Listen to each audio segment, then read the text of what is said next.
So this is a bit awkward. However, it's going to get done.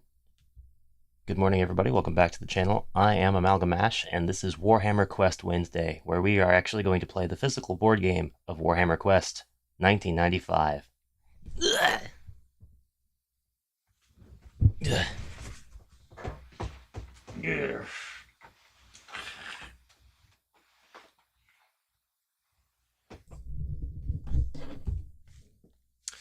This is, not the most ideal setup for me, but it's going to work out. It's going to work out just fine. Who do we have? I see Ribby. I see Moseth. I see Melantukin over on Twitch.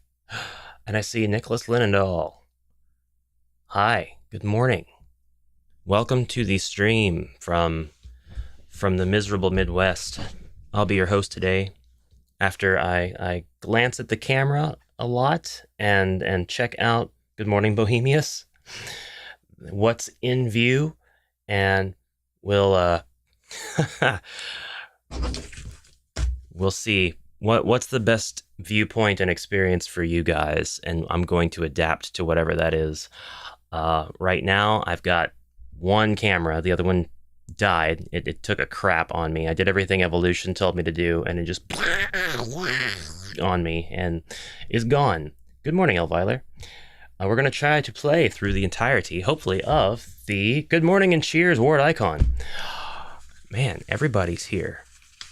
Almost everybody. The entirety of the very first adventure in the Warhammer Quest adventure book. Ring light on everything, called The Beast.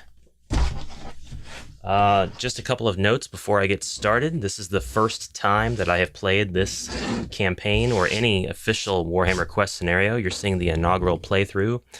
I got this game last year, but I have not had time to sit down with it and actually play through. I got through the introductory rules, the quick start, once, and then I immediately tried to learn Advanced Hero Quest, and something about doing those two things side by side made me completely forget both and made it harder to learn either of them. I'm going to say this. Advanced Hero Quest is slightly depressing and more dingy, and I could tell it's going to be a lot of fun. But the reason that I bring that up is because these two games are very, very similar. Warhammer Quest seems to me to be a much cleaner, more refined experience. And with that taking away of the dinginess comes a sort of very basic, almost monotony that comes with the playthrough as I've experienced just this early on. Perhaps the adventure book will show me otherwise. But I can tell you now that I'm committed to obtaining everything that I can for this game. It seems like it's going to be a lot of fun. And so I got all three of the treasure decks for the 95 edition. And these are well-shuffled cards, trust you me. I'm not doing any pre-streaming trickery here. Nothing to set me up for success. If I fail, I want to fail on my own merits. If I succeed, I want to do that too. And I'll fully give in to RNGesus. And the event and dungeon cards are also separated. Pretty much have everything set up the way that I think I want. And the first thing I'm going to do is select the spell cards for my wizard. So for those of you who have not played Warhammer Quest, I'm going to be deferring to the knowledge of one individual in the chat today. Did you separate? Put the objective room treasure? Not yet. Not yet. We'll the only thing I've done is shuffle cards. I'm gonna be doing that soon. But I was just about to say, I've got two experienced Warhammer Quest players that I know of. Everybody in the chat may be experienced, but I know that Moseth and Nicholas are the experienced ones for sure. And I'll be leaning into advice from you guys. Don't worry about rules lawyering. I won't take it that way. Absolutely. Tell me if I do anything off. I'm going to make sure that I follow the rules as written. If there are any ambiguities, which I don't think there are any, I think that's our Hero Quest baby's job, is to have ambiguity. For this game, I don't see it happening. But if there's any ambiguity, we'll talk about what the most common conventions are, and I'll pick one and I'll just stick with it for this video series. I've got the gain turned up on my microphone, so it's a little bit more different than normal. I did find like a quick start. That's okay, Melon. I only have like 0.001 more experience than you do. That's gonna change. I found something in one of the books that laid out exactly what to do in a nutshell. Oh, here it is. It's the play sheet. Excellent. This is what I need. Each player chooses a warrior to play and takes an adventure record sheet for him. Each player takes the equipment card for his warrior. I've done that. I've gotten the equipment cards placed on the different 4 heroes. We'll be adjusting the camera angle as we build the dungeon so we can follow our heroes correctly. Each player takes the equipment card, did that. Work out how many wounds each warrior starts with.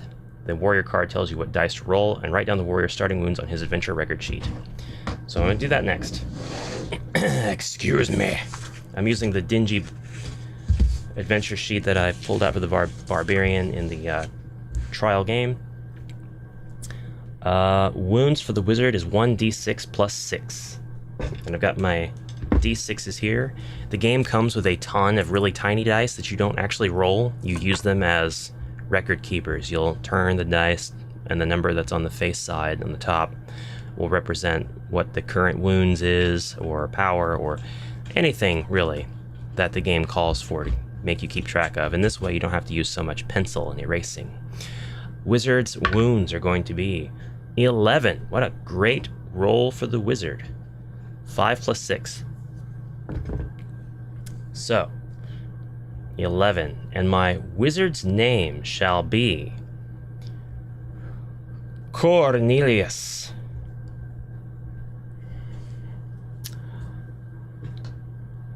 Next, the barbarian. It's 1d6 plus 9 for the barbarian. He rolled a 5 as well. That's amazing. Barbarian's got 14. I didn't name him in the last adventure, and I put that question mark there in ink. Very smart. Very, very smart of me. So, come here. Starting wounds is going to be 14. And I'm going to mark out everything else that I put on here because it's no longer relevant. And I'm going to reuse this as much as I can before retiring it. Next is the dwarf. The dwarf. Oh, I didn't name my barbarian. What should the barbarian's name be, guys? I'm gonna have to scoot on over and get this chat a little bit more visible to me. Hold on, hold on.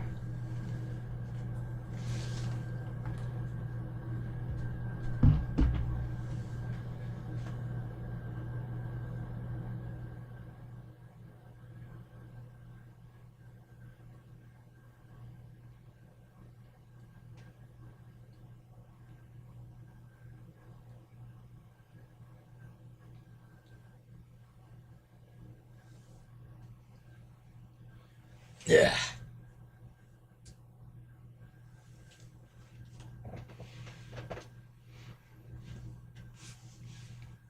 I see a lot of suggestions.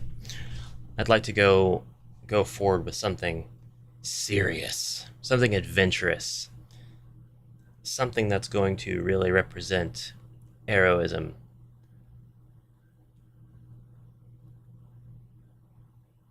Chroma key.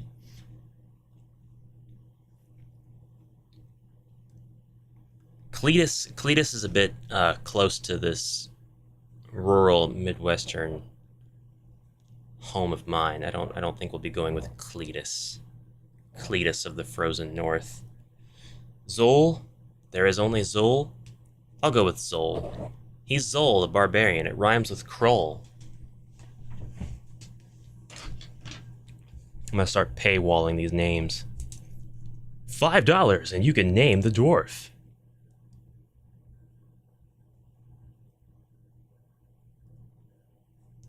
And then that's the dwarf's name until somebody comes along with $15. All right, no, we're not doing that. Next is the dwarf. You guys work on that dwarf name. Give me a good dwarf, and then I'll roll for his wounds. It's gonna be another 5. Awesome, awesome, awesome, awesome, awesome. That means the dwarf has. And I'm gonna go ahead and specify what class of hero these are, so I can see at a glance, not forget. Barbarian, wizard, dwarf. Kroger. That'll do. I'm gonna go with ward icon suggestion for the dwarf Kroger.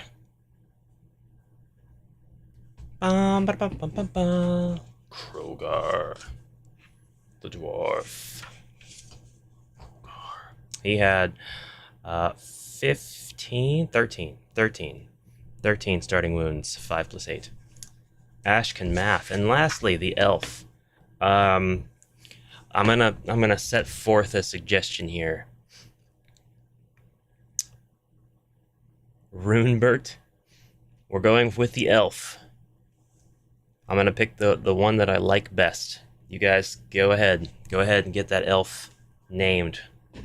And well, as much as I would love to name him Pickle, to kind of associate him with everything that we've been doing, I'll go ahead and make this a fresh new party that's got nothing to do with that. We'll roll, and it's going to be 1d6 plus 7. Wow, and that's 10. You know, I'll take it. His starting wounds are 10. He is the elf. And his name, Runebert, Soval, Cassandra, Soval. Cassandra. Female elf. You know, I would possibly do that. Oh gosh. If it wasn't such an overwhelmingly male presenting miniature. Nilanor? I kind of like Nilanor. I think I'm gonna go with Bohemius' suggestion for Nilanor. Oh, and welcome to Colm Morrison. Use a different mini? Yeah, I won't do that for this inaugural game. Nilanor. We'll go. I would like to, only because I don't like that these guys were painted so. I'm not trying to down anybody's paint job, but look what they did. Look what they did to my boys. They're all painted with like 4 colors. The same palette, just yellow, green, blue, and white. The Barbarian's the only one with some semblance of half completion. His furs were colored in, but like it's just the primer. And then, well, I guess the elf. Actually, the elf is the one that's the most complete, but I can't stand this color scheme. Trans elf, I don't have any problem with the engendering of the characters versus their appearance. I got no problem with that, but I would like to use a female elf. They could be salvaged, no problem. I know. I'll get to that. I will get to that. I'm not gonna leave these poor miniatures like this. And I'm not bashing a kid for if it was a kid, you know. And it might have been an adult who just was practicing, getting out there. Evidently, it wasn't for them because they didn't keep the set, so I'm not gonna worry about it. All right, back to the play sheet. Shuffle the 3 spell decks. The wizard player takes 1 spell deck from each at random. I sure wish that the spell decks looked differently from one another. They all look the same, so I have to look at them first, then separate them, then turn them back over. But these are pretty well shuffled. I've got no idea what any of these have. I don't even know which one is the attack deck, which one's the defense, which one's the healing. So we've drawn an attack spell called Ogre Strength. Chanting strange words in a guttural tongue, you start to make convoluted gestures in the air, causing a ball of glittering energy to gather between your fingers. By naming one of the warriors aloud, you channel the energy towards him, sending it coursing through his veins and infusing him with power. Pick any warrior on the board, including the wizard. This turn, the chosen warrior is at +2 to his strength for the purpose of resolving damage. Each individual warrior may only have the spell casted once per turn. Cool. I'll take that, and we'll say goodbye to the spell cards. Well, the attack spell cards. Next is whatever these are, and I got Heal Wounds. It'll just be pick any warrior on the board, including the wizard, and heal 1d6 of his wounds. Then the last spell deck, this is more like defense spells. I think these are blue.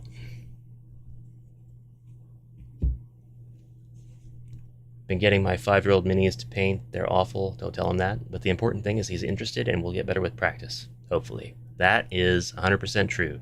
Support your kid's painting journey, no matter the result for now.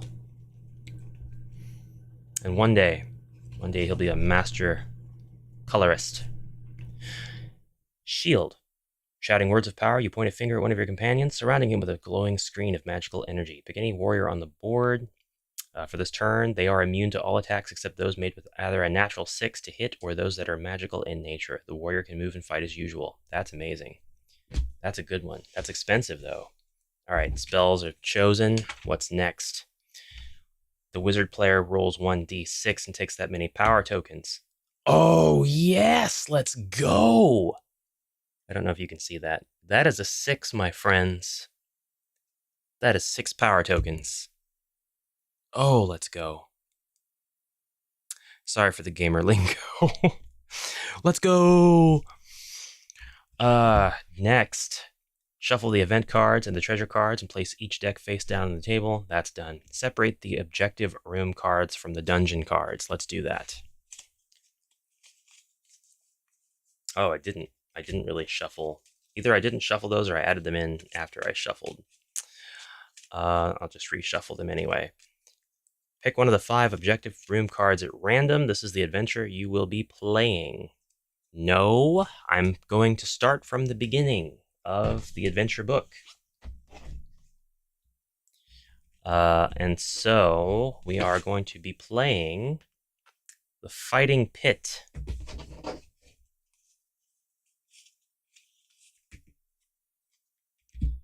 All right. I think the objective room cards get put away now. The other 4 cards can be put back in the box. Find the section of the adventure book that contains the adventures and roll a d6 to determine which adventure you'll be playing. We know what adventure we'll be playing. Shuffle the dungeon cards and deal out 6 face down. They're shuffled, so we'll just deal out the 6. Shuffle your chosen objective card into these 6 cards. Then we will deal another 6 cards face down onto the 7 we already have.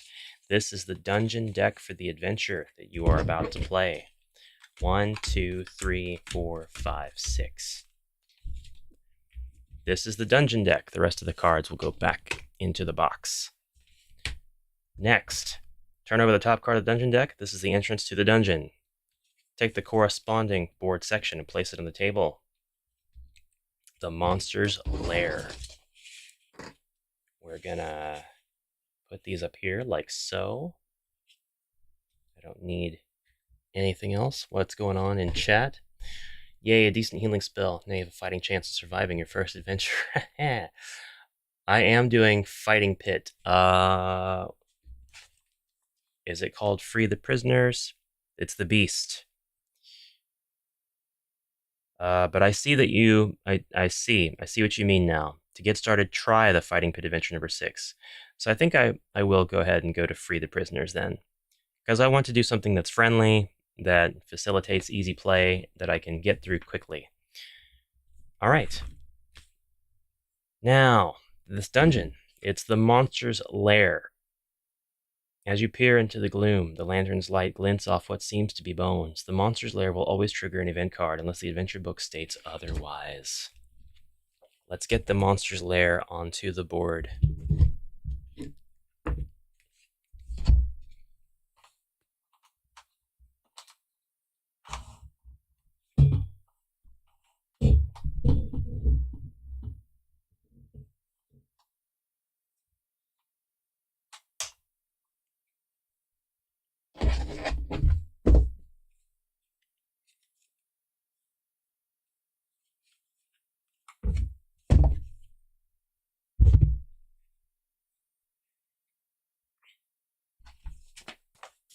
Finally. You are now ready. Oh, place the warriors on the board highest. Whoops. Clip plastic doorways to any exits. I see. There are 2.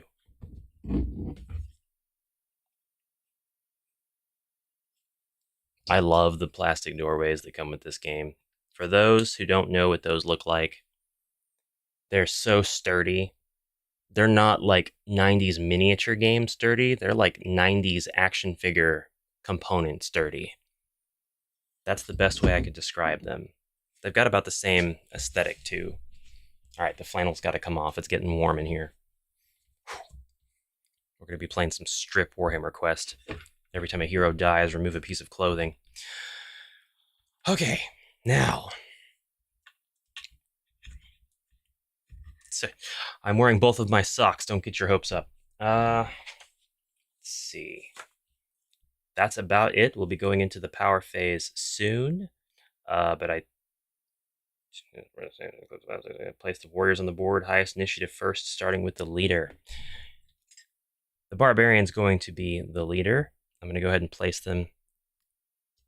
I'll just place them in the center of the room. How's about that? Tanks in front, magic users and ranged in the back, for I am going to be heading this way. And this is the first card. Let us begin. All right, this is the power phase. This is the first thing that happens. Let's get into the opening of the quest text, however. Free the prisoners.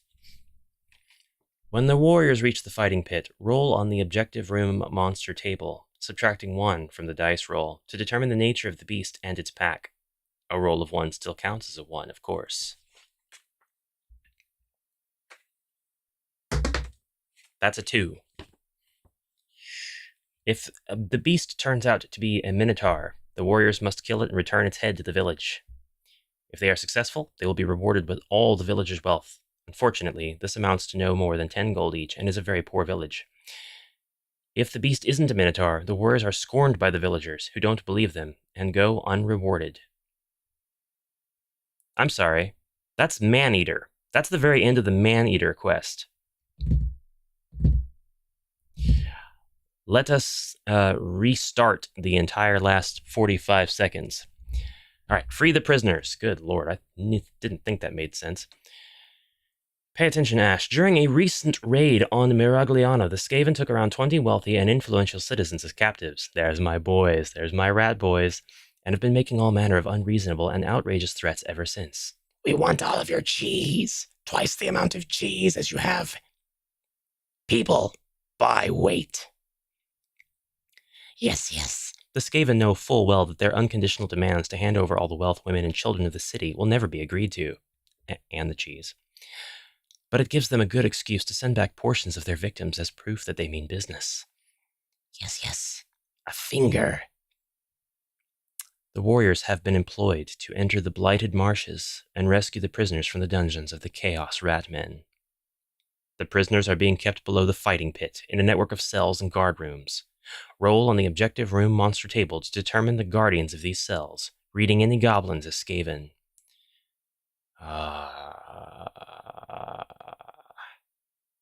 The objective room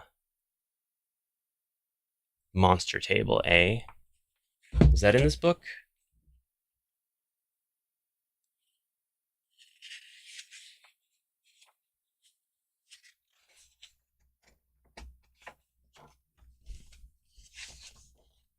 How is it in the rule book?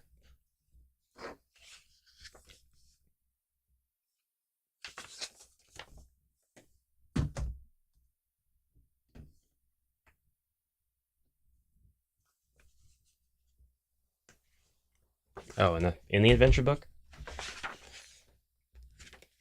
Ah, yes. It's small. Okay. In each adventure, the warrior's goal is to find the objective room and complete the special event that occurs there. The objective room will always be defended by a large number of monsters.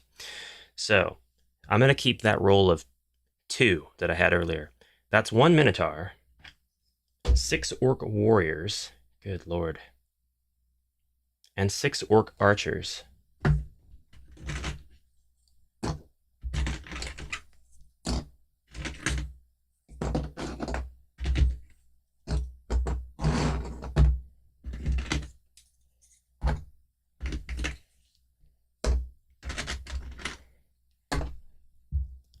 thoughts, everybody. All of the orcs.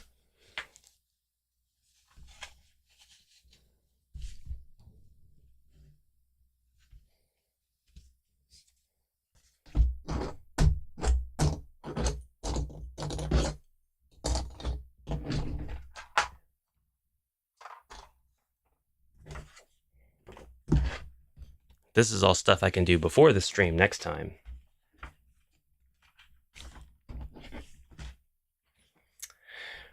When the Guardians are dead, each player rolls a dice. The number rolled is the number of prisoners his warrior finds alive. Okay. That's about it. That's when we get to the fighting pit, actually, so we don't have to worry about rolling or anything. We can actually just start the game now. So, gotcha. Remember, the way that my monitors are set up with my tables and everything, I can't keep a constant eye on the chat. I've got to turn around. But here we go. We're now going to play. So power phase first. Power phase is comprised of what exactly?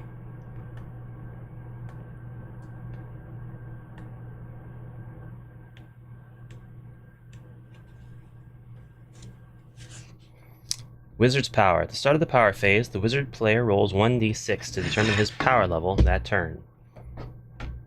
I've got some good spells, and I've got 6 power store 2.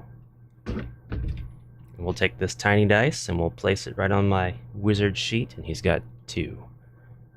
Current power 2.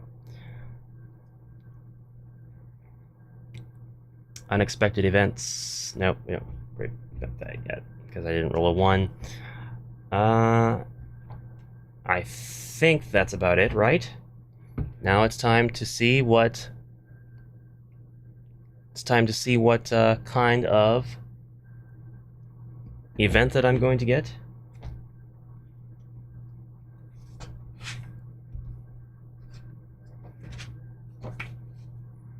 It's the Warriors phase now. Maybe not yet on that. Do I draw the event card for that room? Or do I not worry about it because that's the starting room? It does say it always triggers an event card, so I guess it does.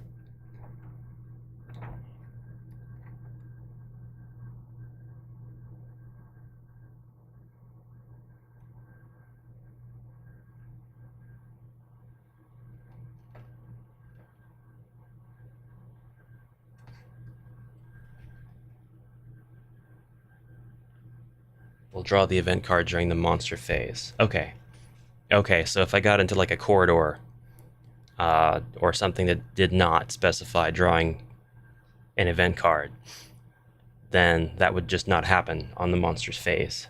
Okay. So in that case, it's time for us to move. And my leader's the Barbarian, and we have to follow the Barbarian. We can't just go branching off like you can in Hero Quest, because the Barbarian's got the lantern. So, 1, and then I would like to draw a dungeon tile to place down. Well, that's during the exploration phase, right? That's not the same thing, is it? Oh, it is. If the warriors move up to a doorway which has no adjoining board section, they must halt. The warriors may explore further in the exploration phase. The dungeon entrance leads into the dungeon. It also leads out. If the adventurers wish to retrace their steps and leave via the dungeon entrance, they can do so. First time it will be empty. Do not reveal themselves to the warriors. Enter. Once a warrior has stepped onto the new board section and completed his movement, his turn ends immediately. Play now passes to the next warrior. Alright. Alright, so we will draw from the event deck at that point. I'll get another warrior phase, usually, but monsters don't attack during the first round in which they are set unless they have ambush. So you'll get another warrior phase before they attack usually. Gotta deal with the monsters of the first room. So you are saying that we've got to stay in this room, and then during the monsters phase, which comes after the hero phase where we can explore, we would begin the monsters phase by drawing a card from the event deck.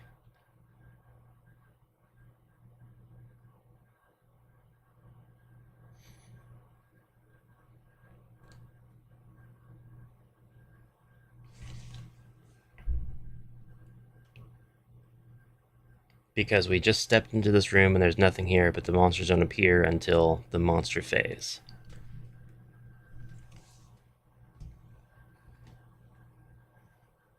Alright. So, crucially, that means there's no point to doing anything when you start the game. Just place your warriors down and immediately resolve the event card if the event card is specified to be drawn.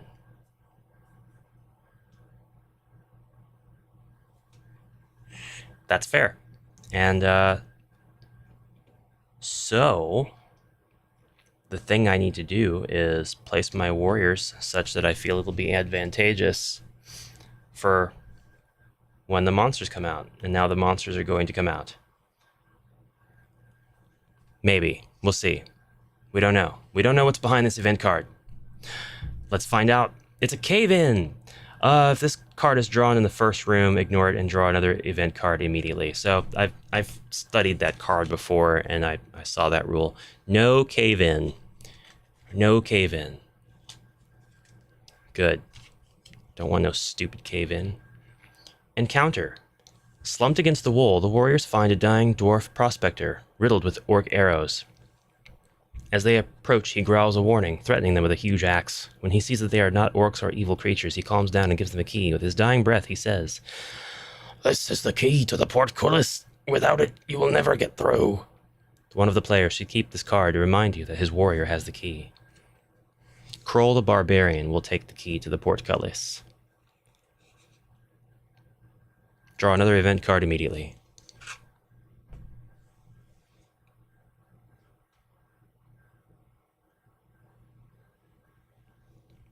You're starting a new round after you place monsters, so you need a new power roll before you can attack. Alright, so we have a bit of a conundrum. If that's true, there'd be no point to rolling power in the first turn, right? Because why would there be? And why would we...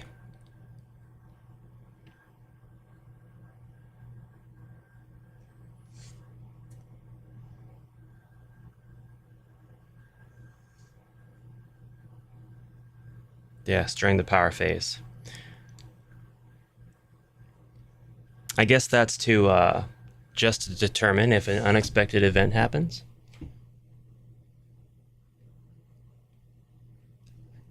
So you'll put your very first board down and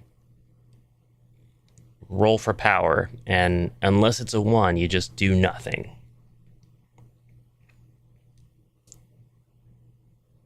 Like, yeah, you go in there, charged with all kinds of magic, but you're not going to use it.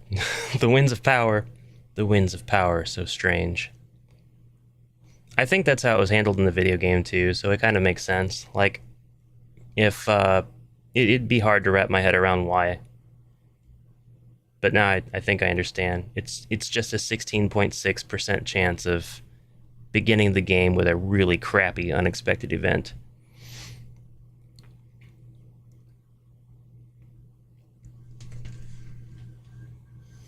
I guess because I rolled a 2, well, I don't have anything I can spend a 2 on, so it's fine. Alright.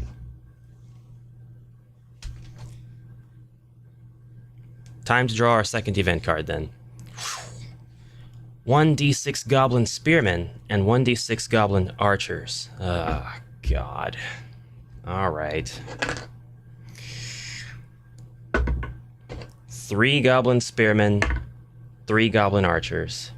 Let's do this. We're going to be using what Warhammer Quest calls the rule of 1, or 1 to 1, to place these monsters as closely as we can to each hero, such that it's very, very balanced.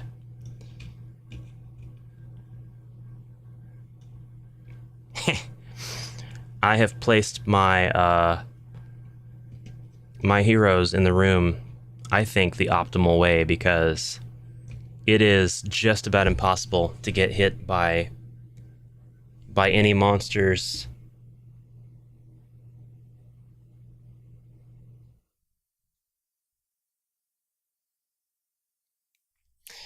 Also, the first event card isn't always a dungeon room. Sometimes it's a corridor in which there aren't event cards. First dungeon card, I mean. Gotcha.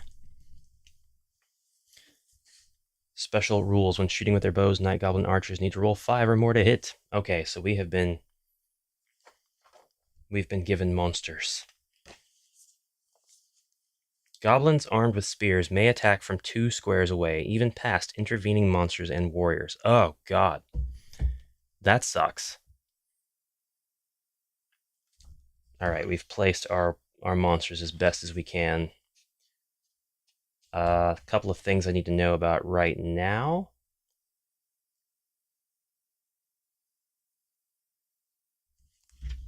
Is... 1 second.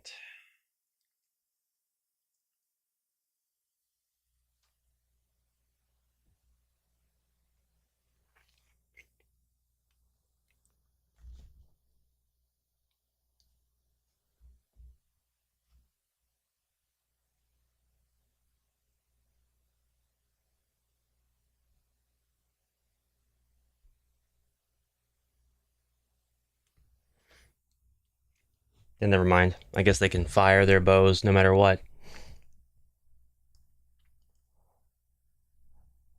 Gayla, saludos from Spain. Good morning, sir. Welcome to the stream. Thank you for dropping in.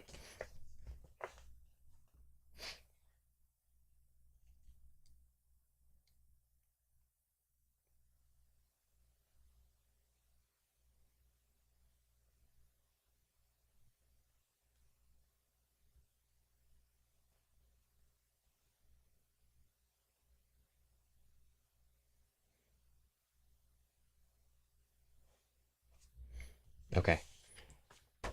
So it's the monster's phase, and now that they've been placed on the board, their turn is over. They've expended their turn by leaping into position. They cannot move or fight until the monster's phase of next turn.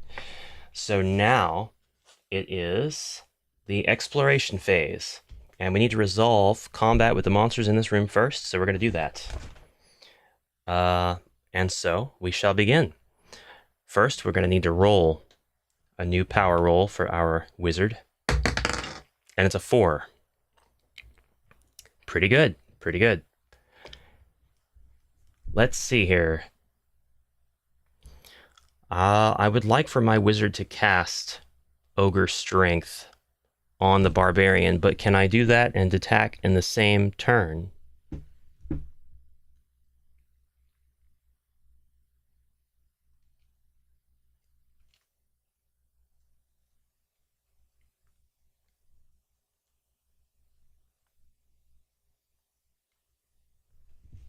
Working on your jam submission all night, Matt.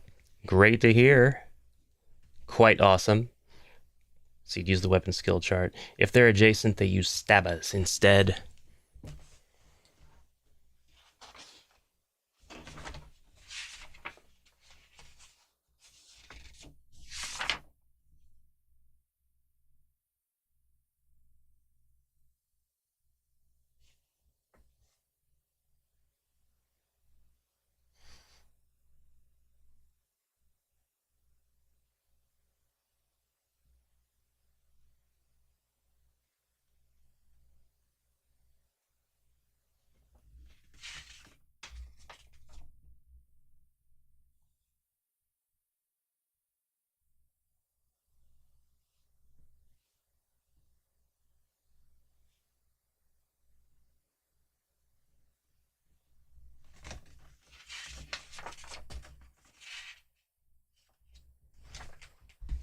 That'll work. That'll work just fine. Spells can be cast at any time, any phase, except attack spells have to be during the warrior phase. Gotcha. All right. Then that's what I'm going to do. I'm going to expend my 4 power that the wizard has from the power phase simply to cast over Ogre Strength. It only takes 3 power, so I'm going to have 1 left. And current power is now 1. He's going to cast it on the Barbarian.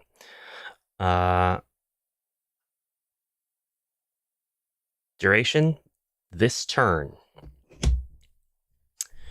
Now, the wizard is going to go ahead and attack the goblin in front of him. The opponent's weapon skill is 2. The wizard, to hit the foe, will have to roll a 4. Wizards are they're not super strong. They're not super strong.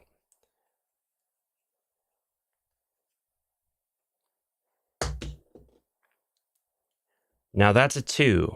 I don't add my weapon skill to this, do I?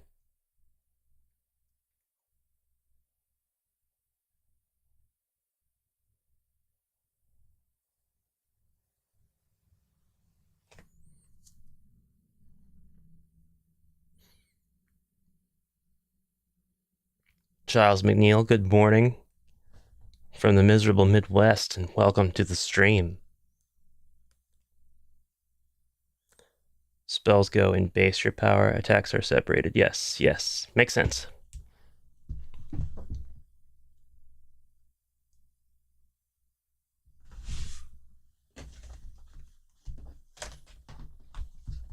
As I consult the quick getting started guide.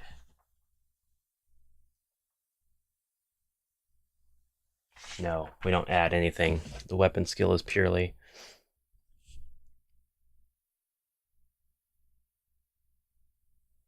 cross-reference your weapon skill with enemy's weapon skills. It's already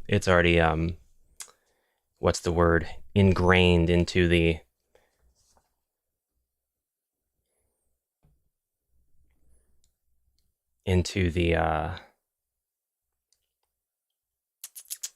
chart at the bottom of the character's board because of the weapon skill that they have. In other words, the dwarf and elf have the same. 2, 3, 3, 4, 4, 4, 4, 4, 5, 5. Yes. Okay. So that is a complete miss. Absolute miss. Sorry, wizard. Sorry. You are done. Your turn is done, Mr. Wizard. This is the wizard, not this. I moved the elf earlier, but this is the wizard that I was trying to use. Not to be confused for the elf. Now, I will go ahead and attack with the elf. The elf will attack his closest foe. And the spearman that is most adjacent to him, actually I'm going to do the diagonal one because of the possibility of a death blow, has a weapon skill of 2, and to hit him, I need to roll a 3. And I rolled a 4. And I did hit the goblin. Now is when I will add my strength, which is 3 to my roll. And that's 7. I need to use my roller.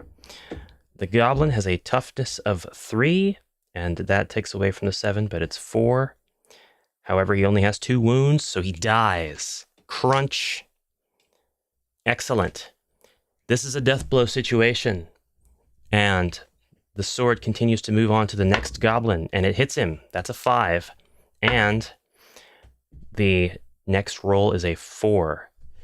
Combined again with the elf's strength of 3, the goblin can't soak up all of those hits, and he dies. The death blow continues on to the last goblin adjacent to the elf, and the roll is a 5, which means it does hit, and the damage is 2 plus 3 strength. The toughness of the goblin is 3, but the wounds are 2, and the third goblin is taken off of the board. What an amazing first round of combat for the elf, who was absolutely ready for those monsters to come into play. All right, the next is the dwarf. Although I really should let the barbarian go first. Should have let the barbarian go first, perhaps. I'm going to go ahead and let the barbarian go first. And I'm going to go ahead and roll a die and add +1 to the score for every slain monster on his adventure record sheet, which there are none. That's a 5. Woo! He did not roll a 1, and he did not gain a 6 total, so he will not go berserk this turn. Now, this barbarian is going to swing his sword, his broadsword, at this archer goblin. And that's a 6, and that hits no matter what, and the resultant damage is a 4, and this goblin dies. Good job, barbarian. I feel like I'm really rolling. Nicholas, can I continue a death blow on another monster, even though the monster is not adjacent to the first monster that I killed? Can he basically like spin in a giant circle and just continue to spin until he hits the next monster? No? Okay. That's fair. I was not sure. Has to be adjacent. So then, I know this is going to be a redundant question, but it will help me master these basics. When I am trying to strategically attack a monster, do I want to make sure that I attack, say, if the barbarian has 3 monsters on one side and 1 on the other, do I want to make sure that I attack the leftmost or rightmost monsters in the series of 3? That way, my chances of getting a death blow would cause me to move right into the other 2 monsters, if it were successful.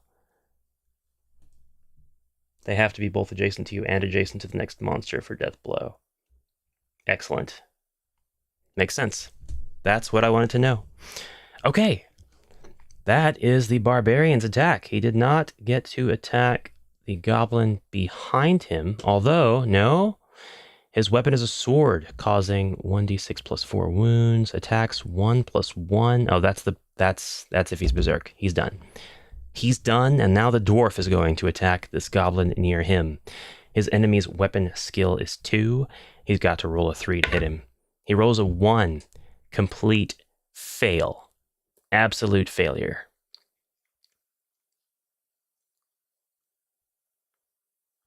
All right. Oh boy. He didn't hit for wounds. If he rolls a double 1, his attack goes horribly wrong and he trips over his beard.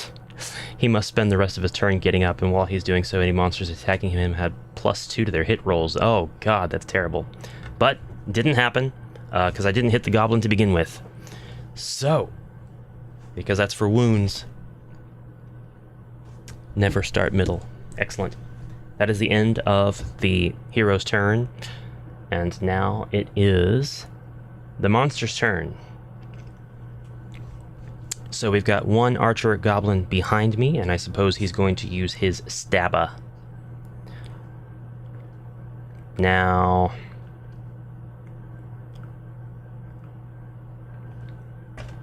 this is where things get a little clunky for me.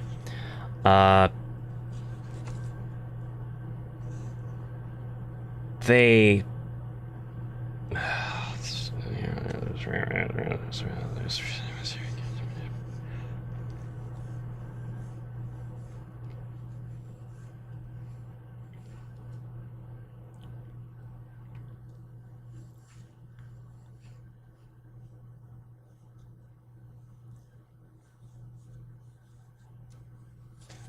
So are they basically going to behave like goblin archers? I mean, goblin spearmen? They just can only hit adjacent to me. They are, all you need to know is his weapon skill as opposed to his ballistic skill.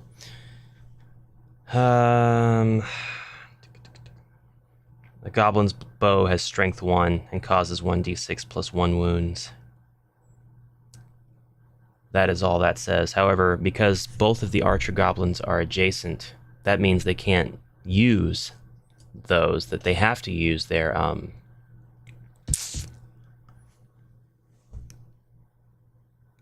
weapon skill is stabas. Okay. That makes sense. Because they're specifying the bow skill below, so that wouldn't be in the top. This is only melee. Gotcha. Stabas to weapon skill. He's going to attack the barbarian, and it's going to be a sad day if he hits, because it's always a sad day when a goblin gets a hit on a barbarian. The barbarian's weapon skill is 3, and to get that, he's going to have to roll a 4. Stab him! Stab him! Oh, he doesn't. He rolls a 1. He misses. Next goblin. As he should have. No goblin should ever successfully attack a barbarian. It is an embarrassment to the barbarian. The next goblin is going to attack the dwarf. And the dwarf's weapon skill is 4. And to hit that, he's going to have to roll a 4. And he does not. He also misses the dwarf. You can kill up to 8 monsters if you are surrounded. Then blow some stadium trumpet to celebrate. I don't have a stadium trumpet in my soundboard yet, but if anything has made me consider getting that thing, it's going to be that event right there. Thank you guys for all the engagement. I just got 100 messages total with Restream chat. I appreciate that. Twitch is going to be a done thing for me. I'm not going to be doing Twitch anymore, so you guys might see a little bit of a change up to the live stream either next week or the week after, as I focus entirely on YouTube. I don't have an audience on Twitch at all. I've got just, I think, Kokion, which I will apologize to Kokion for not being able to watch on Twitch anymore. But I don't get anything from Twitch. I get absolutely nothing, and instead of using a convoluted platform to accommodate Twitch when I don't have any attention on the platform at all, I will go ahead and focus entirely on making the YouTube live stream experience unique. So look forward to that, or don't. Now, it is back to the power phase.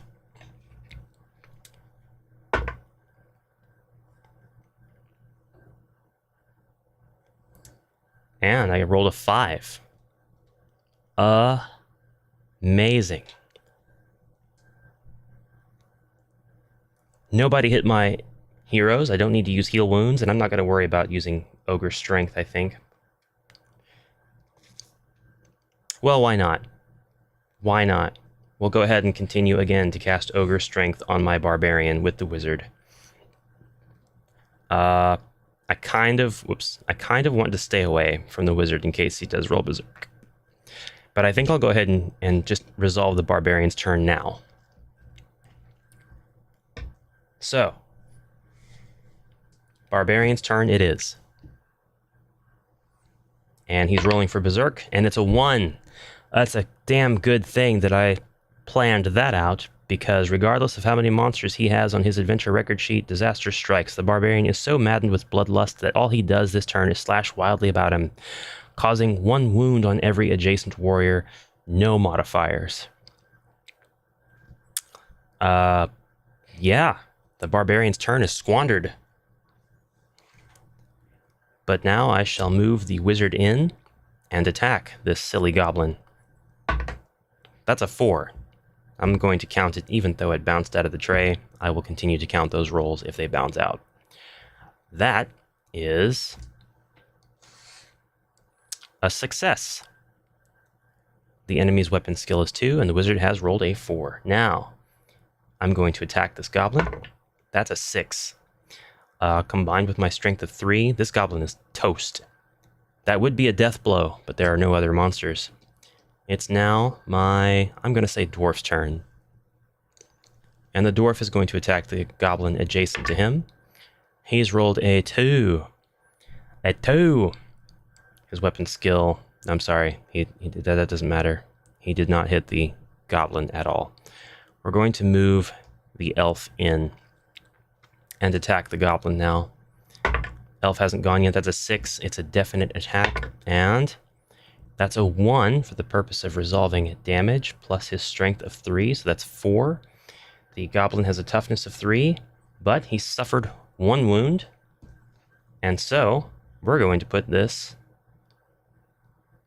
die right here on the monster card to remind us he has 1 wound. Raw turn order is leader first, then an initiative order based on the warrior's initiative on their card.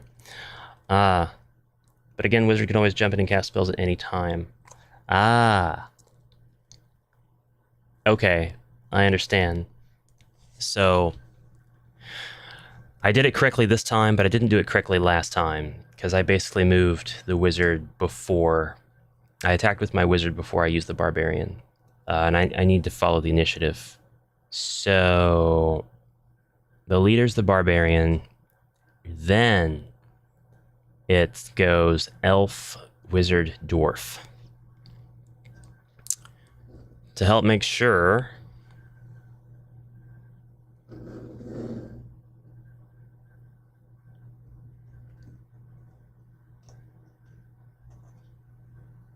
that never happens again, we're going to do that. And I'm going to take these turns from left to right. Alright, it's the monster's turn.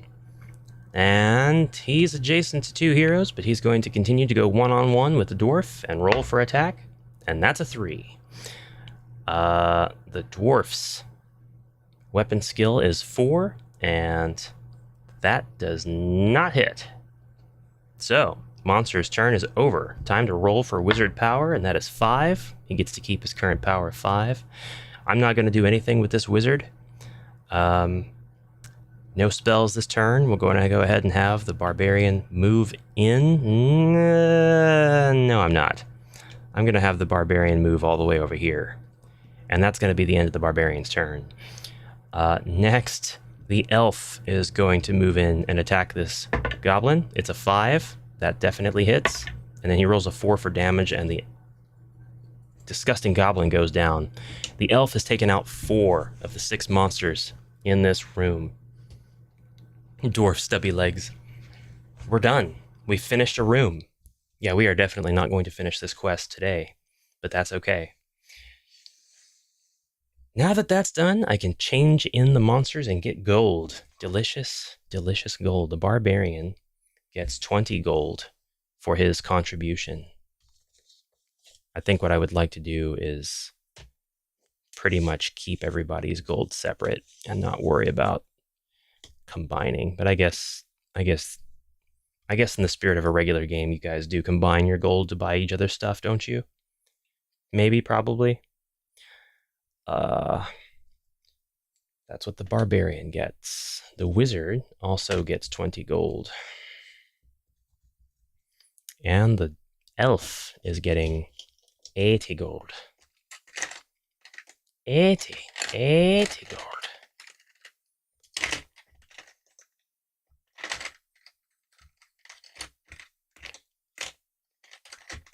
So I'm so happy that my Warhammer Quest minis came all just in great condition. They're pristine. Even if they are painted a bit funky. I don't mind the green skins being painted as much, because, I mean, they're green. They're going to be green. Now, after the event is resolved, does that mean I get a treasure card? Yes. Leader decide who gets it.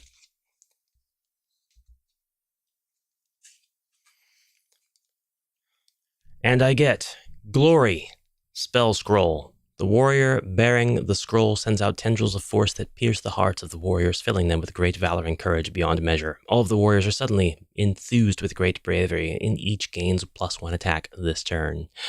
Dwarf, wizard, and elf only. Ooh, that's a pretty good. That's a pretty good card. And I guess I'm going to leave it to the. I think I'll give it to the elf. The leader will decide that the elf gets this card.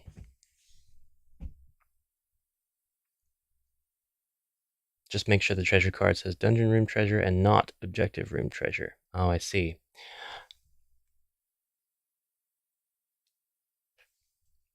Show off elves. I can't stand them. Excellent. Excellent. I should have taken all of the objective room treasures out of the treasure deck, I suppose. And now that I've combined the regular deck with the 3 expansion treasure decks, that's going to be an extra easy task. Okay, so now it's back to the power phase. And I think I rolled I don't know. I don't care. We're going to roll a 4. We have a 4 to roll.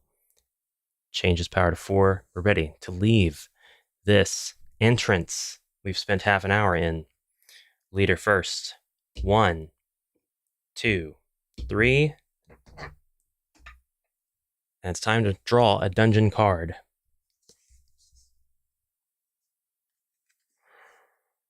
By the flickering light of your lantern, you can just make out a small, rough-hewn room. The torture chamber will always trigger an event card, unless the adventure book states otherwise. This is the torture chamber.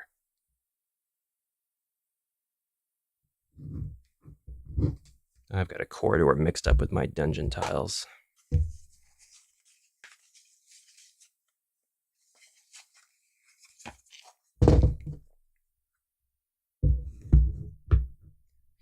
Pierre Bertrand, hello. Good morning and welcome to the stream. We're playing Warhammer Quest, the original 1995 version. I'm trying to do it justice. And I think what I'm going to do now is zoom in this camera.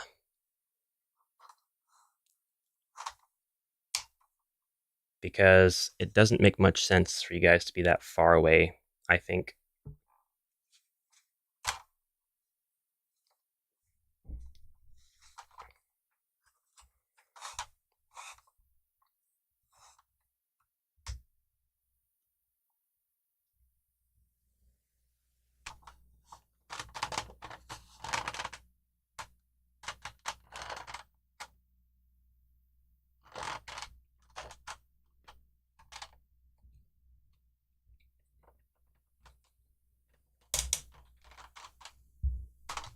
Ah, you worthless light. Worthless. Worthless.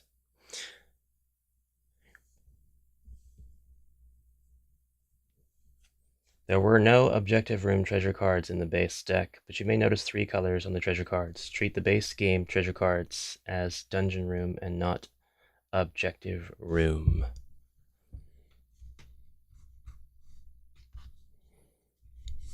Well, we'll cross that bridge, and I'm sure we'll get to it. Although I'm not sure we'll get to it today. Torture Chamber. This is going to cause us to draw an event card, but for now, we are continuing to move, and I can move my Barbarian 1 more turn, 1 more move. It's the Elf's turn. He can move 4, and so 1, 2... Actually, 1, because the doorways are double wide. 2, and I'll stop on, well, no, I won't. 3, 4. I'll stop on this square is what I'll do. My wizard goes next. He's got movement of 4, so 1, 2, 3, and then moving diagonal to 4. And then the dwarf goes last. Movement of 4. Everybody just moves 4. That's fine. 1, 2, 3. And he'll stop there.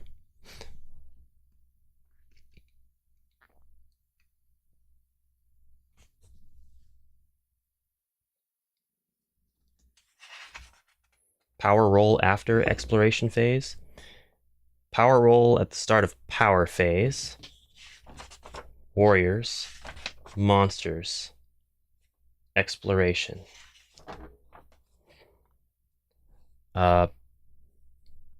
Power's been resolved for now. But what I should have done...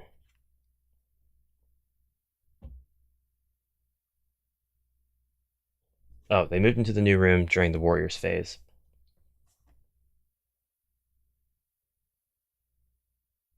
So now we can draw our event card. to put away our torture chamber card. I realize this angle is terrible.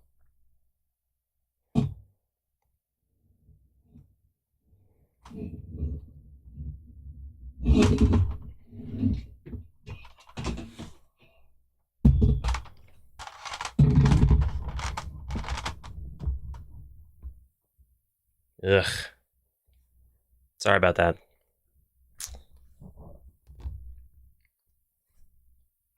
This one's not much better, but we'll use a different.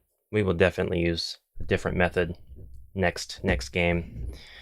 The tripod that has my largest ring light has a mount in the center for a camera, and that's fine and dandy until you need to tilt everything downward. Once you do that, gravity does a attack roll on the sturdiness of the tripod, and it usually wins. Oh yeah, doors on that. We need to know where the doors are, man. We need to know where the doors are. We can't just walk into a dead end.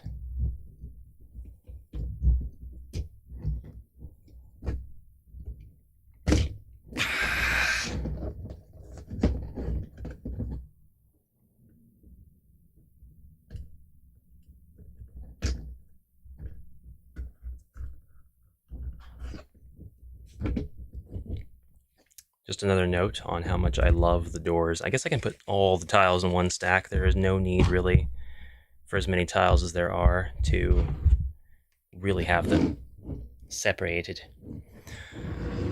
All right.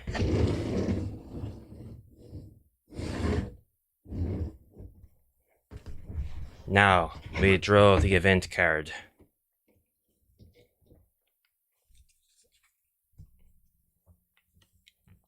Two D6 snotlings. Yes! I've been waiting to fight snotlings.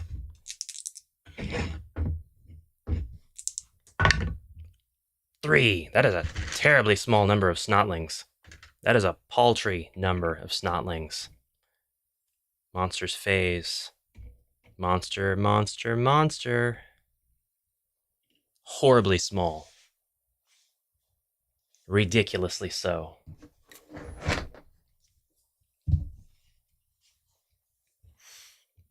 Now it's time.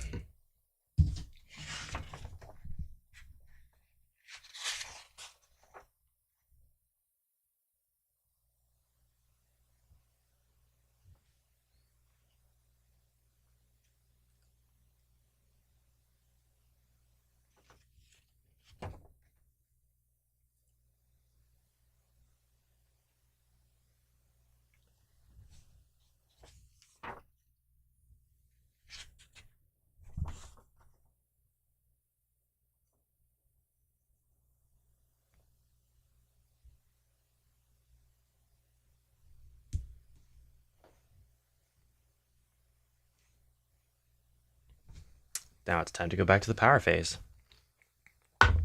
And there's a 5 in the power phase. And we're ready to fight these snotlings. So this is not going to be much of a challenge. The barbarian's going to go first, and he's going to attack the snotling that is diagonal to him. They gather on one hero. Oh, special rules in the card. Yeah, I guess I should read that. Snotlings make an immediate attack as soon as they're placed on the board, and then attack as normal in the monster's phase.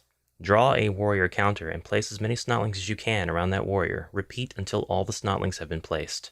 For each snotling above 1 in contact with the warrior, add +1 to their hit roll and increase their strength by +1. Snotlings do not switch targets until their target dies. Do not switch attacks and will fight until killed. So, here's where the tokens come into play. I didn't know how many different instances there would be for me to use these tokens in a single-player game, but I can see now that it's going to be important to keep them on hand. And they're going to gather around the wizard, which makes sense. That's actually kind of smart. And so, here we go. I'm putting them around the wizard, just to make things a little bit more challenging. That snotling will be there off to the side of the wizard. And this Snotling will be here. And they're going to make an immediate attack. +1 to their hit roll. For each Snotling above 1 in contact with the warrior. So we're going to add 2 to the hit roll. And the wizard's weapon skill is 2. And to get that, they need to roll a 4. So it's actually going to be that they need to roll a 2 or better. And they do. They hit the wizard. Or at least 1 hits the wizard. No, they make a single attack. They make a single attack together. Snotlings make a single strength 4 attack with +4 Snotlings make a single strength 4 attack with +3 on the 2-hit roll. So 3 would make a 3 strength attack.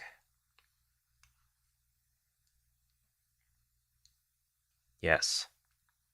Okay. Increase their strength by +1. Oh, and it's a 1. And a total of 4.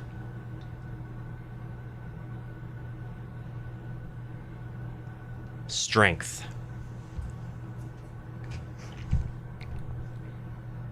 No, a total of 3 strength, right? 4 Snotlings make a single strength 4 attack with +3 on the 2-hit roll. But their strength is 1. So we add... Why is it not adding the same number? That's worded very strangely to me. So, looking at this card, the bottom paragraph, for each Snotling above 1 in contact with a warrior, add +1 to their 2-hit roll, and increase their strength by +1. That is still adjoint to the clause for each Snotling above 1. So 4 Snotlings make a single strength 4 attack with +3 on the 2-hit roll. D6 plus strength plus additional Snotlings.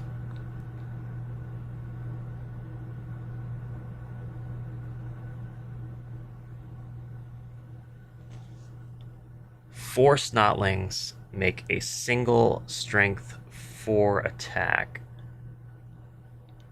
So we're adding 3 to the strength of 1. Oh, okay. I get it now. It'll always be less.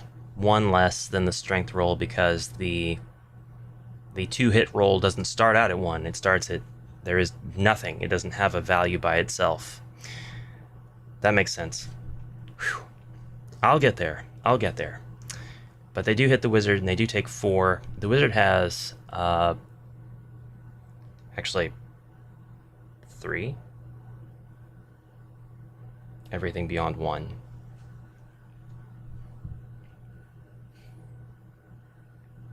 D6 plus 1 plus 2. Yeah, 3. 3. The wizard's toughness is 3, and so he should lose 1 wound. I rolled a 1. Their collective strength is 3. So that's 4.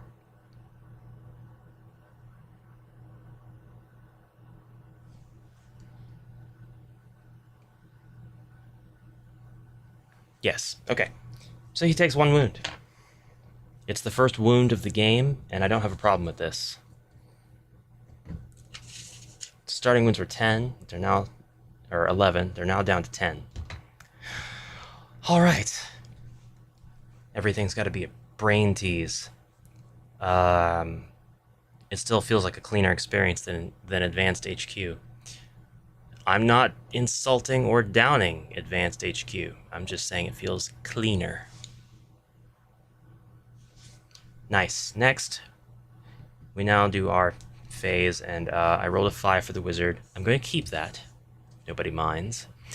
But I'm not going to worry about him casting anything, I think. So we'll just go ahead and have the barbarian move in. No, the barbarian will stay where he's at, actually. And he'll attack the first Snotling adjacent diagonally. That's a 6. It absolutely hits. The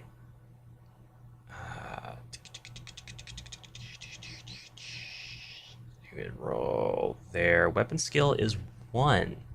So, wow. But he still has to roll a 2, because rolling a 1 fails to hit anything. Okay, gotcha. Warhammer uses the rule of 1s and 6s, where a 1 is always a fail in most circumstances, and a 6 is always a win in most circumstances. So now we roll for wounds, but they just have 1 wound, so it kind of doesn't matter what I roll at this point. If I roll a 1, my strength is 4, and their toughness is 1, so this guy's dying. This would be a death blow, but there are no other monsters adjacent. So, wizard's done. Next is the elf. The elf will stand... No, the elf will stand his ground and attack this goblin. This snotling. And it's a 1, and that fails. The elf does nothing. The dwarf moves in after snickering at the elf. Not so tough, really, are you? Not so accurate now, are you, elf? And attacks, rolling a 2. It still hits. No, it's not the dwarf's turn, it's the wizard's turn. Wizard is next. Wizard is next, according to initiative. The wizard rolls. I'm going to keep the 2, though, because it was a pretty bad roll, and I'm playing fairly conservatively. His strength is 3, that's 5. The toughness is 1. The snotling goes down. Whoops, that goes in the wizard's card. Could have been worse. It wasn't a minotaur. What do you guys say, minotaur or minotaur? I say minotaur. The elf is going next, and he's... No, the dwarf. The dwarf is going next. 1, 2, 3, 4. He's going to attack this enemy. That's a 3. That is a hit, and it kind of doesn't matter what he rolls, but he rolls a 2 with his strength of 3, that's 5, and the last snotling goes down. It's time to exchange these snotlings for gold. The barbarian gets 10 gold. The dwarf gets 10 gold, and the wizard gets 10 gold. Oof. That was a lot shorter of a battle. Same as you, Minotaur. Exactly how it's spelled, Minotaur. Next, we'll draw our treasure card. Dungeon Room treasure card. Spices from Araby. There we go. Araby, a scorched land of sand and blazing sun, is home to some of the most learned men in the Warhammer world. The warriors find an earthenware pot full of rich spices, and their pungent tang fills the air. The spices are worth 1d3 times 100 gold. So then how much are the spices worth?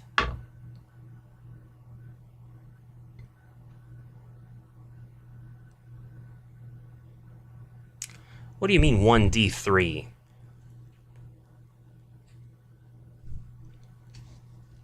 I don't have 1d3. What is that? Does that mean I have to half the result? Or does it mean I get to keep any result that's under 4?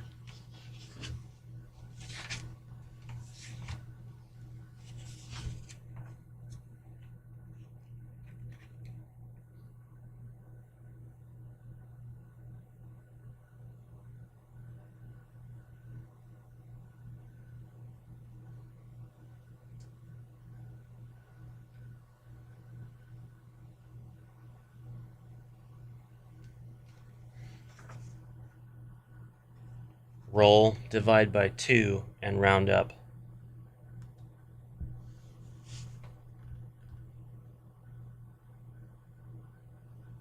Bearman pig. Bearman pig! Divide by 2. So 1. And then I don't need to round up because I didn't divide an odd number. So it becomes a 1, and I get 100 gold. Record, then discard. We'll give that 100 gold to the... Who needs it? Who needs it? The... I didn't give the elf any gold from that last fight. Now why not? When he destroyed 4 orcs, he should have 80 gold. He doesn't need the 100, that's for sure. I'm going to give the 100 to the dwarf. Pearman Pig.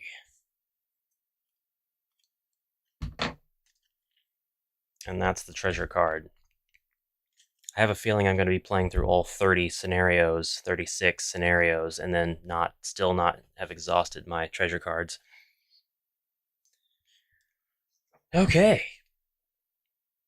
That was the Warriors phase. There is no Monsters phase, and it's time for the Exploration phase. I'd like to determine what lies beyond this unexplored doorway.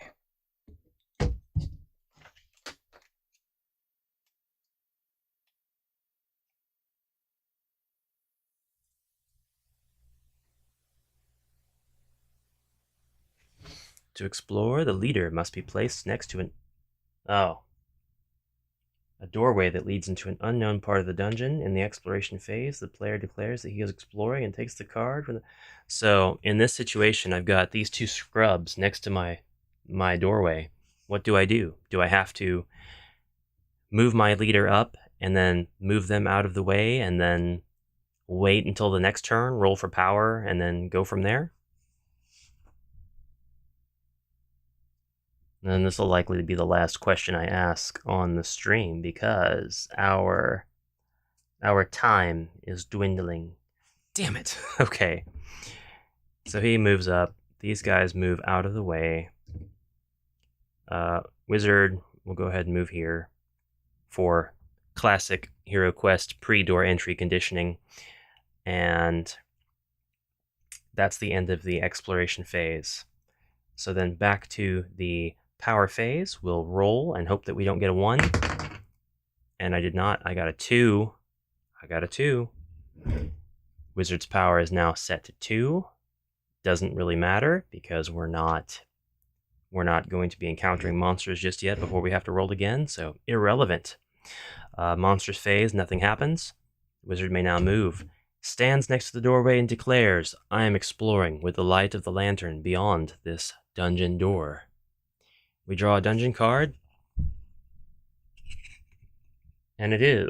What's the matter, Giles? That's not the same as I am seething with rage. Passageway. A seemingly endless stretch of corridor faces you, fading off into the darkness. The passageway will always be empty. Unless a terrible roll for power. See a few more people entering the stream. Whoever you guys are, thank you for joining. Welcome. And the stream's actually almost over, so I'm glad you dropped in. Let's get the corridor prepared. I definitely could benefit from sitting down and figuring out better logistics, but I knew with this first stream that everything would be kind of experimental. Everything is basically within arm's reach for me, but I still have to reach over some of my equipment and the like.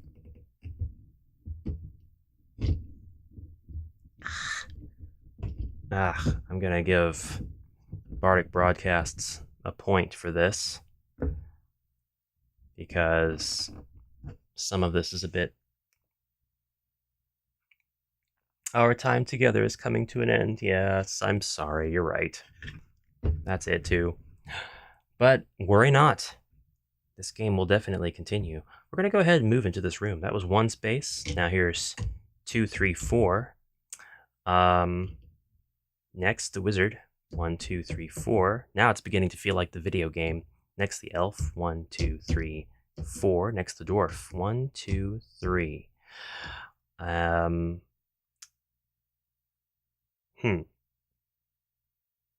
Actually, the wizard and the elf should have gone a bit opposite to one another, but this is actually how I'm going to place them. So, next, new power phase. We make sure that we don't roll a 1. We roll a 6. That's great. I wish the 6 meant something in the power phase when there were no monsters. I wish the 6 could mean like, oh, we get to, I don't know. I suppose I could roll.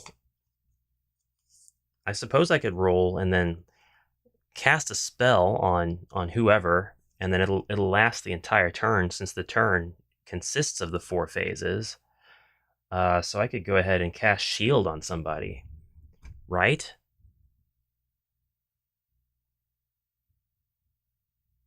Does someone have damage? And the wizard could heal, but I mean the only damage that somebody has is the wizard, and he's down to 10 wounds from his 11 because he's only sustained 1 damage. This game is already way easier than the video game. I would have died twice before I got to this corridor in the video game, attacked by a vampire and 10 zombies. But I suppose you're right. I should get into the habit of healing and bringing that wounds up to its top, because RNG could turn on me at any given time. So we'll go ahead and use our 4 and restore our wounds back to their starting value for the wizard. He heals himself, and he's back to 11. So, with that having been done, exploration phase ended. Power phase was next. It's time for another exploration phase. And the way that I'm going to do this is I'll go ahead and put, well, I would put one more room on, but you already can't see. Speaking too soon. Barbarian, you ain't seen nothing yet. Can't see what's going on.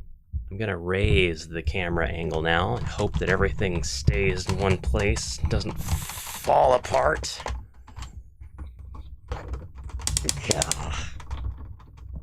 Oh my god.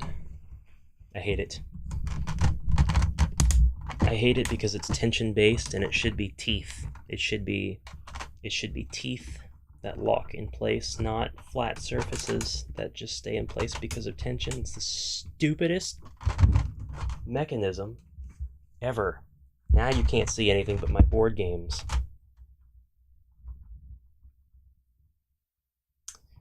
Doesn't matter. That's a horrible view as well.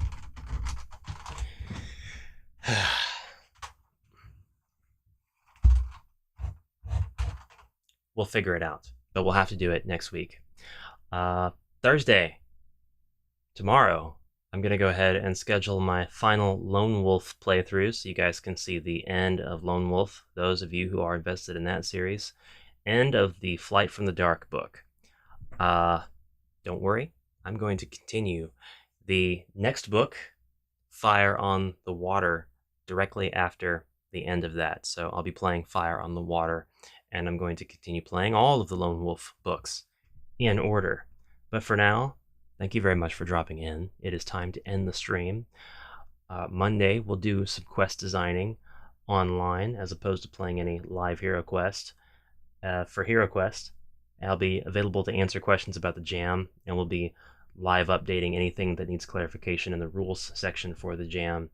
But the jam is happening very, very soon, so please look forward to that. I'll also try to put out the official jam announcement video tomorrow, so I can just share that apart from the stream, because there's a lot of information that I want to make sure is upfront and very clear so people don't have to dig through the stream to get to it.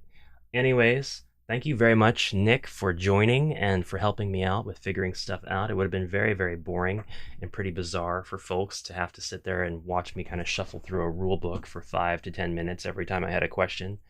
But you were there to help me out. I appreciate that. And so I'm glad you enjoyed it. We'll get back into things Wednesday with this, and I'll continue to read rule books and put myself through little test scenarios, but all of this is going to stay exactly right where it is. We'll pick up exactly where we left off here. And hopefully I'll figure out my stupid camera angles and light and mounting and all of that. It'll be much better of an experience for all involved, including me, next week. Thanks again. I'll see you guys later. Bye for now. Have a great rest of your day. Subscribe. I think that's all. Wow.